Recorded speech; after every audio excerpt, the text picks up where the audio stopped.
ઓમ નમો ભગવતે વાસુદેવાય. જય શ્રી કૃષ્ણ મિત્રો. ઉત્સવનો મહિમા ચેનલમાં આપનું સ્વાગત છે. મહર્ષિ વેદવ્યાસ રચિત શ્રીમદ ભાગવત મહાપુરાણ સ્કંધ 8મો અધ્યાય 21મો. વામન ભગવાન દ્વારા બલિને બાંધવો. શ્રી સુખદેવજી કહે છે, હે પરીક્ષિત, ભગવાનનું ચરણ કમળ સત્યલોકમાં જઈ પહોંચ્યું. તેમના નખ ચંદ્રની છટાથી સત્યલોકનું તેજ ઝંખવાઈ ગયું. તેના તેજમાં સ્વયં બ્રહ્માજી પણ જાણે ડૂબી ગયા અને તેમણે મરીચી વગેરે ઋષિઓ, સનંદન વગેરે નૈષ્ઠિક બ્રહ્મચારીઓ તેમજ મોટા મોટા યોગીઓ સાથે ભગવાનના ચરણ કમળનું સ્વાગત કર્યું. વેદ, ઉપવેદ, યમ, નિયમ, તર્ક, ઇતિહાસ, વેદાંગ અને પુરાણ સંહિતાઓ કે જે બ્રહ્મલોકમાં મૂર્તિમંત થઈને વસે છે, તેમણે તથા જે લોકોએ યોગરૂપ વાયુથી જ્ઞાનરૂપ અગ્નિને પ્રજાળીને કર્મના મળને ભસ્મ કરી નાખ્યો છે, તે મહાત્માઓએ તે બધાએ ભગવાનના ચરણની વંદના કરી.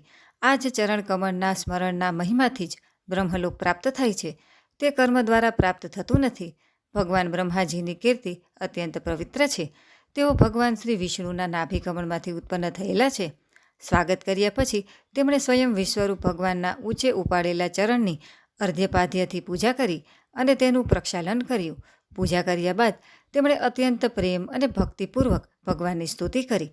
હે નરેન્દ્ર, બ્રહ્માજીના કમંડળનું તેજ જળ વિશ્વરૂપ ભગવાનના ચરણને પખાડવાથી પવિત્ર થઈ જવાને કારણે એ જ ગંગાજીના રૂપમાં પરિણમ્યું કે જે આકાશ માર્ગે પૃથ્વી પર પડીને ત્રણેય લોકને પવિત્ર કરતા રહે છે. આ ગંગાજી એટલે કોણ? ભગવાનની મૂર્તિમત ઉજ્જવળ કીર્તિ જ.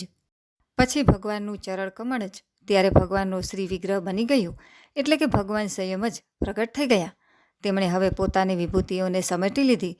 ત્યારે પોતાના અનુચરો સહિત બ્રહ્માજી વગેરે લોકપાલોએ અત્યંત આદરપૂર્વક પોતાના સ્વામી શ્રી ભગવાનને અનેક પ્રકારની ભેટો આપી. તે બધાએ જળ ઉપહાર, માળા, દિવ્ય સુગંધીપૂર્ણ લેપ, સુગંધિત ધૂપ, દીપ, લાજા એટલે કે ડાંગરની ધાણી, અક્ષત, ફળ, અંકુર, ભગવાનના મહિમા તથા પ્રભાવથી યુક્ત સ્તોત્ર, જયઘોષ, નૃત્ય, વાદ્ય સરંજામ, ગાન તેમજ શંખ અને નગારાના ઘોષથી ભગવાનની આરાધના કરી. તે સમયે રીછોના રાજા જાંબવાન મન્ના જેવા વેગથી દોડીને બધી દિશાઓમાં ભેરી ભૂંગળ વગાડી વગાડીને ભગવાનના મંગળમય વિજયની ઘોષણા કરી આવ્યા. દૈત્યોએ જોયું કે 3 ચરણ પૃથ્વી માંગવાના બહાને વામનજીએ સઘળી પૃથ્વી જ પડાવી લીધી. ત્યારે તેઓ વિચારવા લાગ્યા કે અમારા સ્વામી બલિ અત્યારે યજ્ઞમાં દીક્ષિત છે, તેથી તેઓ તો કશું બોલવાના નથી. તેથી તે બધા ઘણા ચીડાઈને પરસ્પર કહેવા લાગ્યા, અરે, આ બ્રાહ્મણ નથી, આ તો સૌથી મોટો માયાવી વિષ્ણુ છે. બ્રાહ્મણના રૂપમાં છુપાઈને આ દેવોનું કાર્ય સિદ્ધ કરવા ઈચ્છે છે. જ્યારે અમારા સ્વામી યજ્ઞમાં દીક્ષિત થઈને કોઈને કોઈ પ્રકારનો દંડ કરવાને ઉપરત થયેલા છે, ત્યારે આ શત્રુએ બ્રહ્મચારીનો સ્વાંગ રચીને પહેલાં તો યાચના કરી અને પછી અમારું સર્વસ્વ હરી લીધું. આમ તો અમારા સ્વામી સદૈવ સત્યનિષ્ઠ છે, પણ યજ્ઞમાં દીક્ષિત થવાથી તો તેઓ આ બાબતનું વિશેષ ધ્યાન રાખે છે. તેઓ મહાન બ્રાહ્મણ ભક્ત છે તથા તેમના હૃદયમાં દયાભાવ પણ વધુ છે. તેથી તેઓ ક્યારેય અસત્ય બોલી શકતા નથી. આવી સ્થિતિમાં અમારો એ જ ધર્મ છે કે અમે આ શત્રુને મારી નાખીએ. એનાથી અમારા સ્વામી બલિની સેવા પણ થશે. આમ વિચારીને રાજા બલિના અનુચર અસુરોએ પોતપોતાના હથિયાર ઉપાડી લીધા.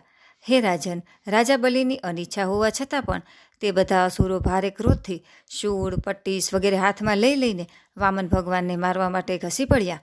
હે રાજન, વિષ્ણુ ભગવાનના પાર્ષદોએ જ્યારે જોયું કે દૈત્ય સેનાપતિઓ આક્રમણ કરવા ધસી આવી રહ્યા છે, ત્યારે તેમણે હસીને પોતપોતાના શસ્ત્રો ઉગામ્યા અને તેમનો સામનો કર્યો. નંદ, સુનંદ, જય, વિજય, પ્રબલ, બલ, કુમુદ, કુમુદાક્ષ, વિશ્વકેસન, ગરુડ, જયંત, શ્રુતદેવ, પુષ્પદંત અને સાત્વત આ બધા જ ભગવાનના પાર્ષદો 10,000 હાથીઓનું બળ ધરાવે છે. તેઓ અસુરોના સૈન્યનો સંહાર કરવા લાગ્યા. રાજા બલિએ જોયું કે ભગવાનના પાર્ષદો મારા સૈનિકોને હણી રહ્યા છે અને તેઓ પણ ક્રોધે ભરાઈને તેમની સાથે યુદ્ધ કરવા તત્પર થઈ રહ્યા છે. ત્યારે તેમણે શુક્રાચાર્યજીના શાપને યાદ કરતા તે બધાને યુદ્ધ કરતા અટકાવી દીધા. તેમણે વિપ્રચિત્તિ, રાહુ, નિમિ વગેરે દૈત્યોને સંબોધીને કહ્યું, ભાઈઓ, મારું કહેવું સાંભળો. તમે યુદ્ધ ન કરો, પાછા વળો. આ સમય આપણા કાર્યને અનુકૂળ નથી. હે દાનવો, જે કાળ સમસ્ત પ્રાણીઓને સુખ અને દુઃખ આપવાનું સામર્થ્ય ધરાવે છે, તેને હું પોતે પોતાના પ્રયત્નોથી દબાવી દઉં, એવું કોઈ જો ઈચ્છે તો તે તેના સામર્થ્યની બહારની વાત છે. પહેલાં આપણી ઉન્નતિનું અને દેવોની અવનતિનું જેઓ કારણ થયા હતા, તે જ ભગવાન કાળ અત્યારે તેમની ઉન્નતિ અને આપણી અવનતિનું કારણ થઈ રહ્યા છે. બળ, મંત્રી, બુદ્ધિ, દુર્ગ, મંત્ર, ઔષધિ અને શામ વગેરે ઉપાયો, આ પૈકીના કોઈ પણ સાધન વડે અથવા તે બધા વડે પણ મનુષ્ય કાળ ઉપર વિજય મેળવી શકતો નથી. જ્યારે દેવ તમારા બધાને અનુકૂળ હતું ત્યારે તમે દેવતાઓના આ અનુચરોને કેટલીય વાર જીત્યા હતા. પણ જુઓ, આજે તેઓ જ યુદ્ધમાં આપણા પર વિજય મેળવીને સિંહ ગર્જના કરી રહ્યા છે. જો દેવ આપણને અનુકૂળ થઈ રહેશે તો આપણે પણ તેમને જીતી લઈશું. માટે તે સમયની રાહ જુઓ કે જે સમય આપણા કાર્યની સિદ્ધિને અનુકૂળ હોય. શ્રી સુખદેવજી કહે છે, હે રાજન, પોતાના સ્વામી બલિની વાત સાંભળીને ભગવાનના પાર્ષદોથી ઘાયલ થયેલા તે દાનવો અને દાનવ સેનાપતિઓ રસાતલમાં ચાલ્યા ગયા. તેમના ચાલ્યા ગયા પછી ભગવાનના અંતઃકરણની ઈચ્છા જાણી લઈને પક્ષીરાજ ગરુડજીએ વરુણના પાસથી બલિને બાંધી દીધા. તે દિવસે તેમના અશ્વમેઘ યજ્ઞમાં સોમપાન થવાનું હતું. સર્વશક્તિમાન ભગવાન શ્રી વિષ્ણુએ જ્યારે આ પ્રમાણે બલિને બંધાવી દીધા ત્યારે પૃથ્વી, આકાશ અને સઘળી દિશાઓમાં લોકો હાહાકાર કરવા લાગ્યા. બલિ વરુણના પાસથી બંધાઈ ગયા હતા અને તેમનું ઐશ્વર્ય પણ નષ્ટ થઈ ચૂક્યું હતું.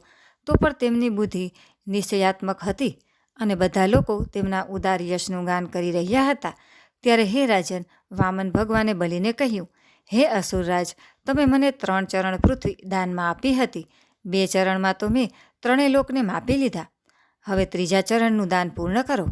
જ્યાં સુધી સૂર્યનો તાપ પ્રવર્તે છે, જ્યાં સુધી નક્ષત્રો અને ચંદ્રમાના કિરણો પહોંચે છે અને જ્યાં સુધી વાદળો વરસે છે, ત્યાં સુધીની સઘળી પૃથ્વી તમારા અધિકારમાં હતી.